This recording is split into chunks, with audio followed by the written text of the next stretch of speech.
Alors, vous savez, depuis un certain temps, je m'amuse à faire des dessins. J'ai toujours aimé le dessin et pendant ma maladie, ça a été une de mes distractions. Alors, ça, c'est pas moi qui ai dessiné ça, c'est très joli. Mais j'ai dessiné l'histoire du grain de blé. Est-ce qu'on l'a disponible? Alors, vous voyez, c'est pas très compliqué. Si le grain de blé tombait en terre, on continue, ne meurt pas, on continue, il reste seul. Mais s'il meurt, continue de mourir, continue. Ah! S'il meurt, il porte beaucoup de fruits. Voilà une des métaphores les plus riches et les plus belles sur le mystère du Christ. Cette petite histoire de graines, on a tous fait ça à la petite école, de planter une graine pour la voir grandir. Alors, Jésus se reconnaît dans ce grain de blé parce qu'il va tomber dans la terre de la souffrance et de la mort. Mais cette mort n'est pas la terminaison, l'anéantissement, mais il accepte de prendre sur lui la misère humaine. Le prophète nous dit que des multitudes ont été saisies d'épouvante à la vue du Fils de l'homme, tant il était défiguré, il n'avait plus figure humaine. Oui, le Christ n'a pas retenu le rang qu'il allait à Dieu, mais il a accepté d'être semé dans la terre de ce monde, dans la souffrance et la mort. Mais s'il meurt, il porte beaucoup de fruits. Vous avez vu que, juste avant, 2 slides avant, eh bien, que la petite pousse dorée, c'est le Christ glorieux qui sort du tombeau. Et si on continue, cette multitude de grains que l'on retrouve dans un épi qui a été semé par un seul grain, eh bien, frères et sœurs, c'est nous. Cet épi, c'est l'Église. Le Christ, en acceptant cette mort et en ressuscitant, il nous a rassemblés comme l'a désiré le Père. Pourquoi? Eh bien, parce qu'il a accepté de mourir pour nos péchés et ressusciter pour notre justification.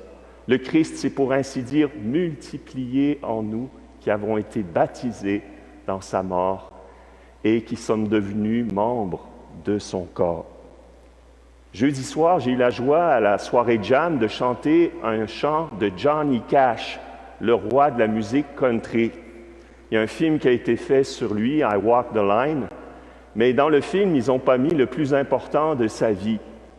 Que Johnny Cash a eu un gros problème de drogue, d'addiction, et il était même plus capable d'exercer son métier tellement il était drogué, et un jour, il a décidé d'en finir. Il est allé dans des grottes où il savait que plusieurs personnes s'étaient déjà perdues et étaient mortes. Il dit « Je vais aller me perdre là ». Il a pris sa flashlight, puis a marché jusqu'à ce que sa flashlight soit morte. Et puis il a dit « Maintenant, c'est le temps de mourir ». Puis là, il a eu une idée qui lui est passée par la tête. Il s'est dit « Mais je me suis éloigné de Dieu, mais Dieu ne s'est jamais éloigné de moi. » Et c'est cette pensée qui va le ressusciter. Le grain de blé est mort. Là, il est vraiment mort spirituellement. Il avait décidé de mourir. Et il s'est mis à germer. Et puis, il a cherché son chemin en touchant la grotte pour ne pas tomber dans un précipice. Puis, à un moment donné, il a senti un courant d'air. Il a compris qu'il y avait une bouche, une ouverture. Il est sorti, puis il y avait une femme qui l'attendait, qui deviendrait sa femme, qui avait senti qu'il se passait quelque chose de grave. Et Johnny Cash est sorti de la drogue, il a guéri, il a donné sa vie au Seigneur et il a repris sa carrière. Il a écrit plein de belles chansons pour louer Dieu. Mais qu'est-ce qui s'est passé au fond de cette grotte? Eh bien, le grain de blé est mort, c'est-à-dire l'écorce de son orgueil s'est décomposé, brisé. Il a accepté d'être sauvé. C'est par grâce que nous sommes sauvés. Cela ne vient pas de nous, c'est un don de Dieu. Cela ne vient pas de nos œuvres. Bien sûr, Johnny Cash a changé de vie, il a arrêté de prendre la drogue. Mais ce n'est pas ça le plus important dans sa vie. La petite pousse dorée qui va donner un bel épi, c'est-à-dire une vie féconde, c'est l'Esprit Saint qui est rentré dans son cœur et dans sa vie. Il a accepté que ce soit plus lui qui vive, mais le Christ qui vive en lui. Ensuite, le changement moral est venu après. Vous comprenez de quelle mort il s'agit? C'est fini ma volonté de m'en sortir par moi-même, de mon orgueil. J'accepte d'être sauvé. Je suis frappé comment beaucoup de chrétiens catholiques sont pris avec cette religion des œuvres et cette religion du Dieu qui juge et qui condamne. Ces deux maladies dont on a besoin de guérir. Et Dieu nous a envoyé un prophète de cette gratuité du salut qui s'appelle Sainte Thérèse de l'Enfant Jésus. Elle va nous aider à guérir de ces deux maladies, le Dieu qui juge, qui condamne, et moi qui dois me racheter par mes propres forces, par mes mérites. Voici ce qu'elle dit dans son fameux acte d'offrande à l'amour miséricordieux.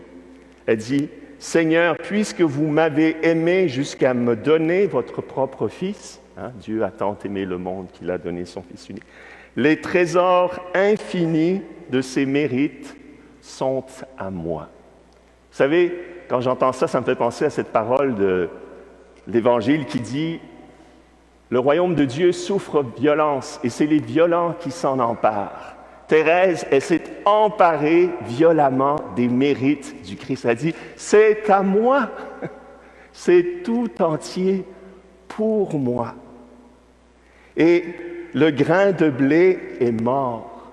Cette volonté de cette religion, encore une fois, que je vais mériter mon salut, c'est mort. Elle dit même dans cette même acte, je ne veux amasser des mérites, je ne veux plus amasser des mérites pour le ciel. Je ne vous demande pas de compter mes œuvres, je veux me revêtir de votre propre justice. Et c'est ce que nous avons médité ces jours-ci avec la deuxième lettre aux Corinthiens.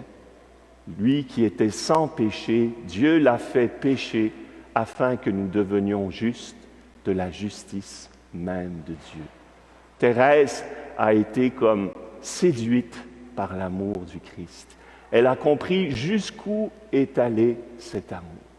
Et celui qui fait du saut en hauteur, il n'a que ses jambes pour se propulser, il arrive à peu près à sauter sa propre hauteur. Mais celui qui a la perche, il saute 3 ou 4 fois lui-même parce qu'il est appuyé sur autre chose. Voilà ce que c'est la course du chrétien. Nous sommes appuyés par la foi sur la gratuité du salut. Et c'est le Saint-Esprit qui nous fait faire des sauts de progression. Et c'est là où la vie chrétienne devient excitante, devient enthousiasmante. Je deviens un témoin de l'action de Dieu dans ma vie. Oui, Johnny et Thérèse ont accepté de mourir avant que Johnny Cash ne meure. Il était déjà mort à sa première vie. Et il peut dire avec Paul, « Pour moi, vivre, c'est le Christ, et mourir m'est un gain. Ce n'est plus moi qui vis, c'est le Christ qui vit en moi. » Vous avez remarqué comment la petite tige, comment elle pousse à partir de la mort, à partir de ces racines qui sont cachées dans la terre, qui représentent aussi nos misères, nos faiblesses, nos pauvretés, mais qui sont abandonnées à Dieu. Et là peut germer un germe nouveau, un germe divin. Ce n'est plus moi qui vis, je suis mort, mais c'est le Christ qui vit en moi. Ma vie aujourd'hui dans la chair, dit Paul, je la vis dans la foi au Fils de Dieu qui m'a aimé et s'est livré pour moi. Et je voudrais revoir le beau grain de blé dont je suis très fier, le bel épi, pardon. Voilà. Et on pourrait aussi rajouter ici, une fois élevé de terre, j'attirerai tout à moi. Jésus a accepté de mourir pour nos péchés, il est ressuscité et il nous attire à lui par son amour, pour que nous devenions un seul épi, un seul corps en lui, pour la gloire de Dieu, et chacun de nous devient un grain nouveau, un grain qui est une semence pour ce monde, une semence pour le monde nouveau. Amen.